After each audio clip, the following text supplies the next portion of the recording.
Okay. Anyway, the VC is now ready for us. I'm going to come back to you. We're actually going to do this together. Hello, sir. Thanks for joining us. Hello, Rose, how are you? I am good. We're glad to have you on our show today. Well, it's good to be on your slide today. Okay, so I'm actually yet to see visuals of you. I'm sure that's going to come up pretty soon. Okay, yes, thank you very much for joining us. Okay, viewers, I have with me Professor Oluwatoyin Temitayo Ogundipe, the Vice Chancellor, University of Lagos. Sir, first of all, we must commend you for your quick reaction when this news broke out in suspending the lecturer, Dr. Boniface Igbelodu, the French lecturer in the Department of European Language and Integrated Studies. First, what was your reaction to this? Well, like you rightly said, it's one need to be proactive, and in view of the public opinion concerning this issue and the level of reaction from even the students and some of the academic staff, that actually made us to quickly act on that issue. And by the time we watched the first part of the program, the other lecturer was not shown. I think it was later in the day that we saw the other lecturer there. So we have to suspend the two lecturers involved. Okay, you published a policy on sexual harassment and romantic relationships in August 2017. Yes. A lot of people are wondering, why did it have to take this long? Because this situation has been on for years.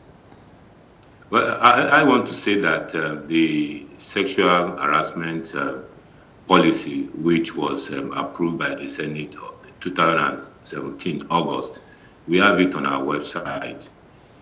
And we always tell the students, anyone that is being harassed or is going through that experience should get across to us. The students have my phone number. They get across to me, sending text messages to me. I have I've experienced a situation where some students will say that they want to commit suicide, they want to do this, and we get in touch with them and talk to them. But I want you to know that honestly, I've never gotten this type of information from students before, and that was why when we got it, we quickly acted on it. Okay, so I want to ask you a question about this 15-page policy on sexual harassment and romantic relationships by the university. How much of this is well articulated, to the students? Are they aware of their rights? Well, they are aware because during the orientation program, we normally tell them what we have in the sexual harassment policy. And the type of orientation we are doing now is not the type that BC went through then. The type of orientation program we do now is we have it per faculty. Per faculty, when you were in the university, it was a university-wide orientation program. Yes. But now we have it per faculty, and it's a week-long program. At the end of the program, we have breakfast with all the students at the multipurpose hall. So the students have always been informed. But what we are going to do now is that we are going to print it out, have a hard copy, and give it to all the students. Since this happened, what are you doing in terms of protecting the female students, male and female? What has the school put in place? I know about the student, the section that is responsible for the student registrar. The student affairs, of course. So I want to know, what are you doing in terms of getting justice for the students and protecting them? Well, we have the counseling units under the DSA's office. They have always been interacting with the students, and the students, they get across to them.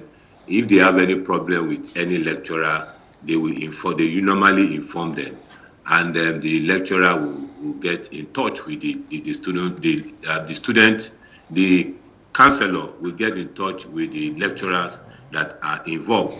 But we want to move a step forward now. We are going to set up a task force.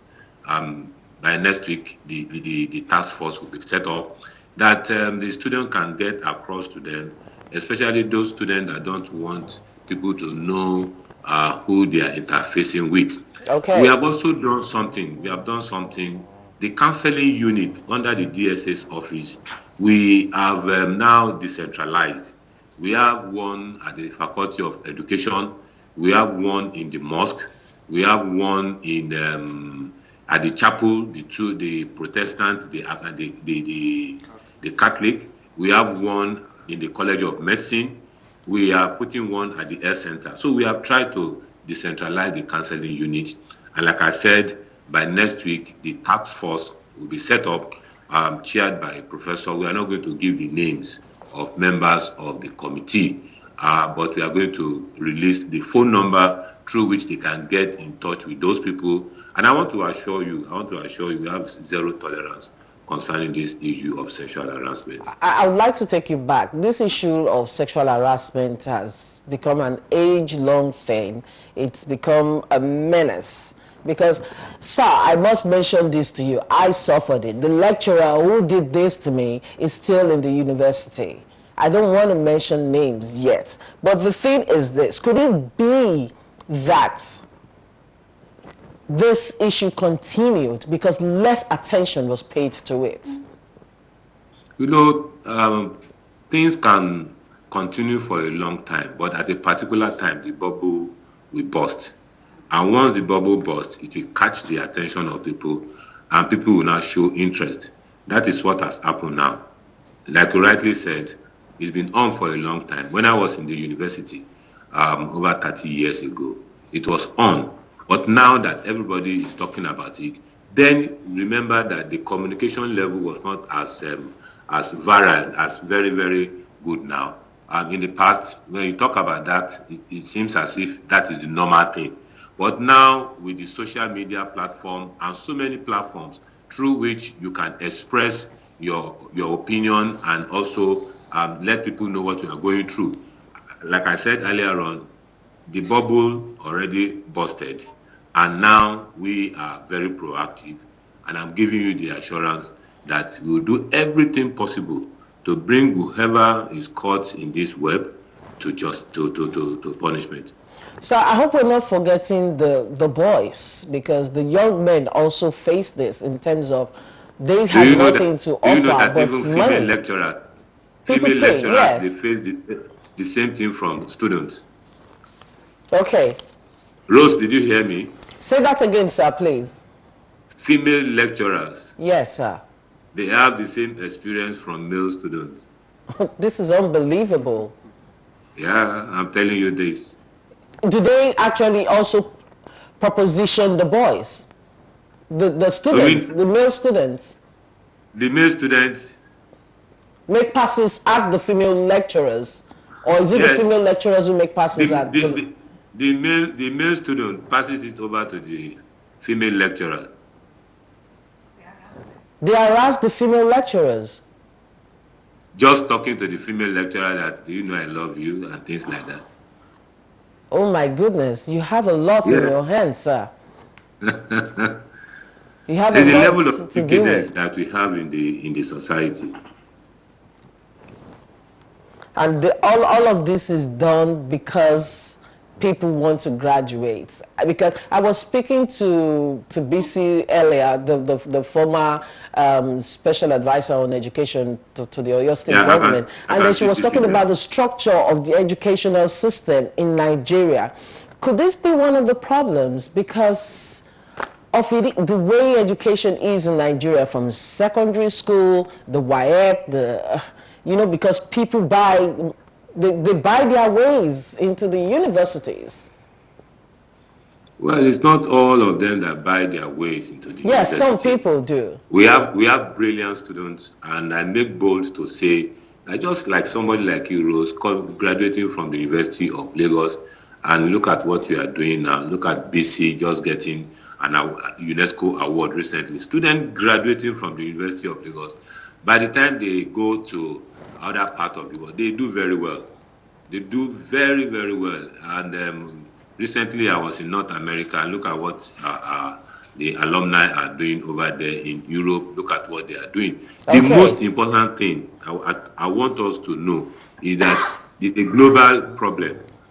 It's a global problem, but here in the University of Lagos, we do everything possible to make sure that we reduce it to the minimal.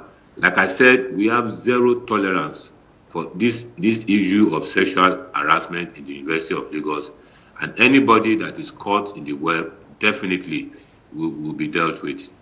Okay, so I'd like to put this question to you. In 1992, we had my bachelor's eve there. Do you know that in that same cool room, that when I came in as Vice Chancellor, I was hosted in that place? You see, the interpretation given to that place is quite different from what the function of the place is meant for.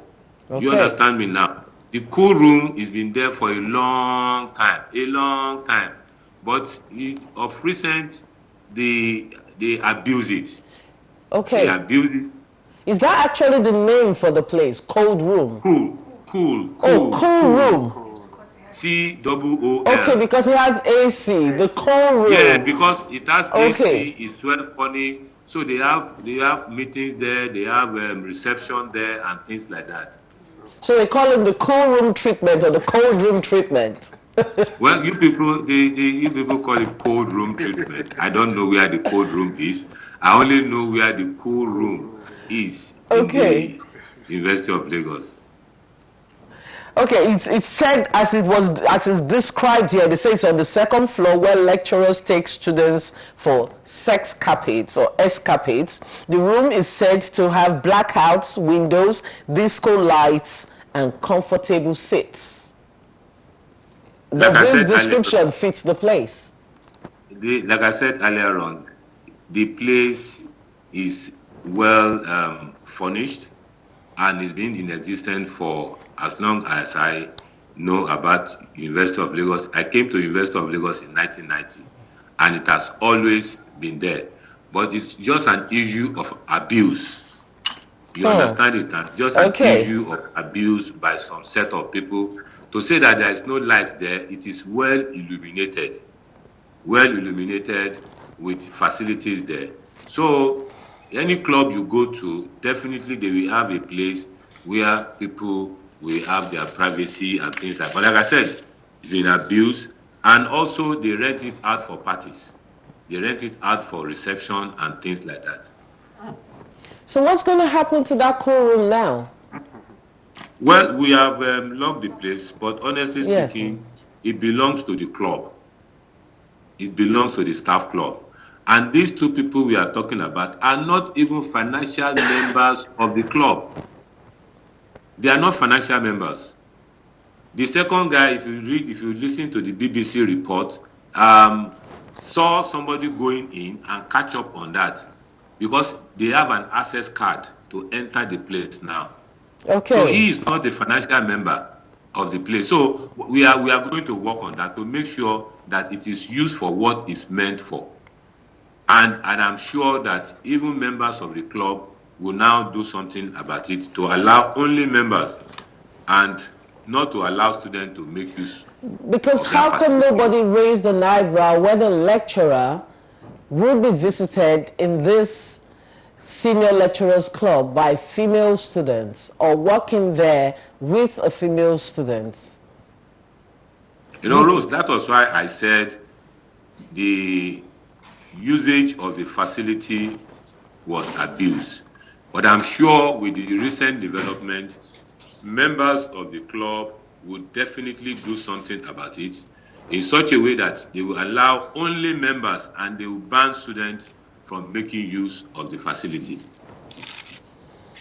Okay, so we know your hands are pretty full now. You must be from one meeting to the other, and pretty much you are in the eye of the storm. How are you holding up?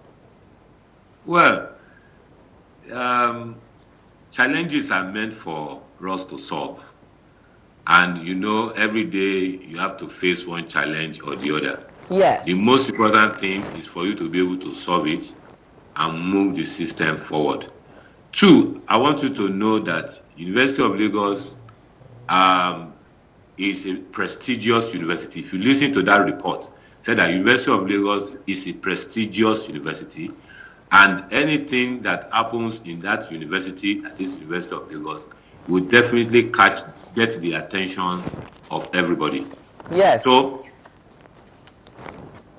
yeah, go ahead, sir. We're listening. So I want to say that we are managing and moving forward concerning this, and we are going to solve the problem in such a way that it do not affect the name of that university and the brand University of Lagos. Sir, ASU as a whole, what is the body doing to protect students?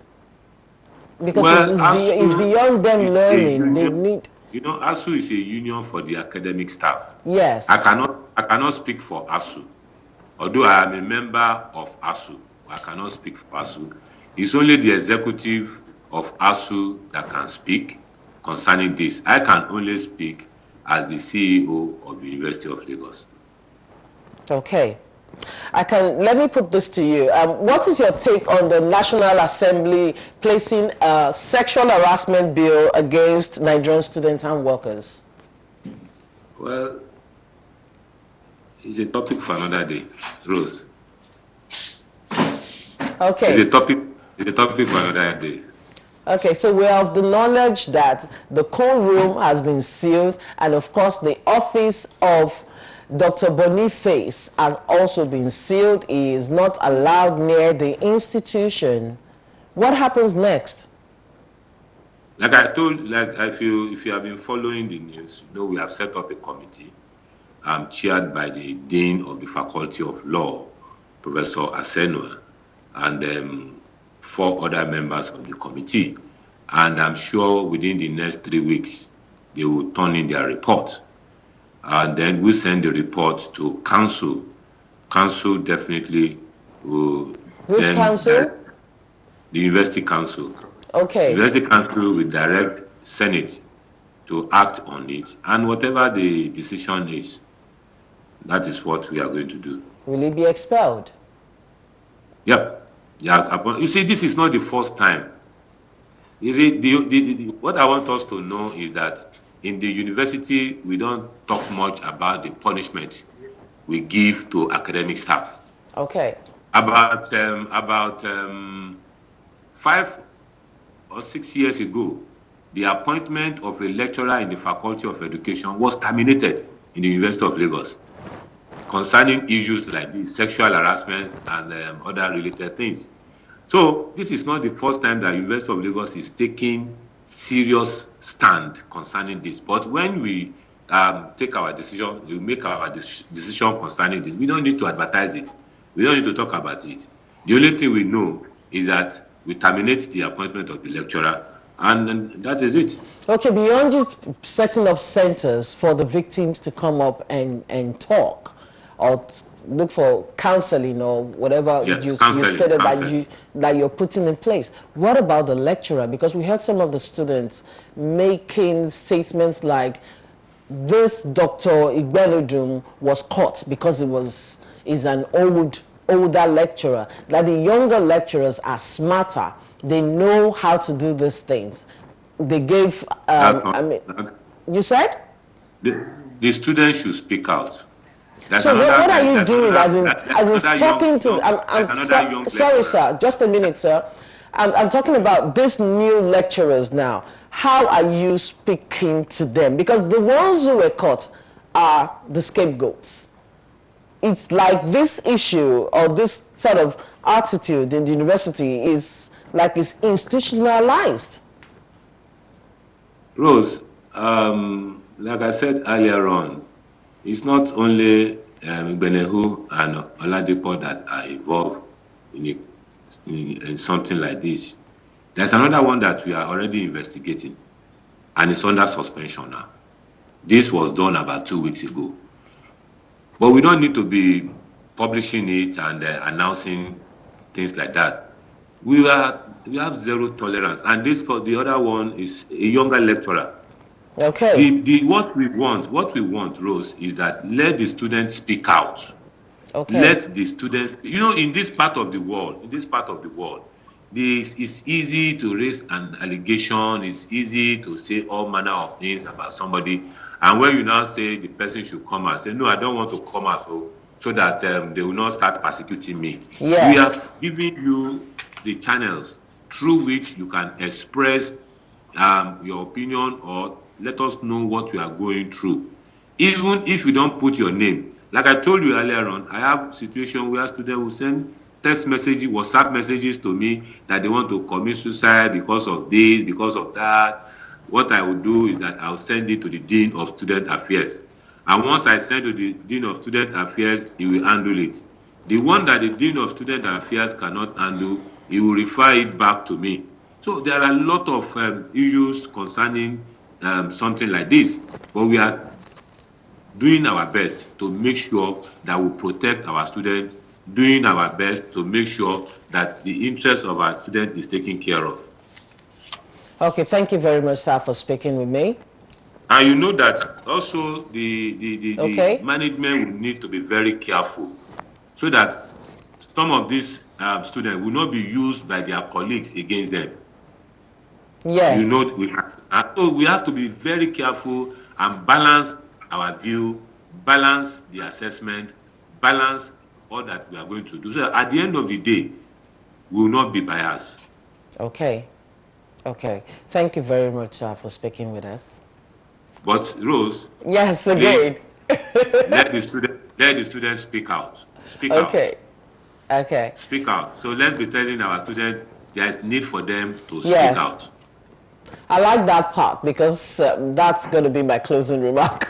You took it right out of my mouth. Because we urge the students to please speak out. We cannot condone such attitude. We just say, just go out there. Even if you, there's several ways this can be done. If you could speak to someone in any of the media houses or put it out there in the social media if you're afraid for your face to be seen, because relatively we still have a conservative society in Nigeria and nobody wants to be stigmatized because we are really worried about that. But you can go out there and talk about it, and like you've heard from the VC of the University of Lagos telling you that you can go out and talk to the committees or the agencies that the school has, put in place, or the department or sections the school has put in place for you to air,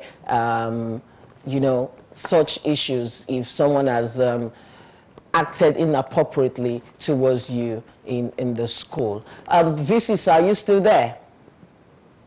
Still, Rose. Okay. I'm still on this line.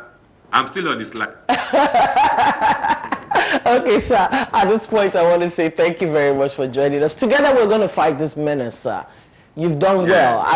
Everyone has been commending what you've done so far. And we just pray that, of course, you keep on with it. And you're very accessible, which is something else we commend you for.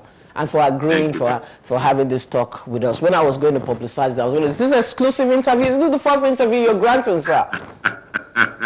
Yes. So it is very exclusive. Beautiful. I didn't have the time to ask you. There's like 2 billion things on my mind. Thank you very much, sir, for speaking with me. Thank you, Rose.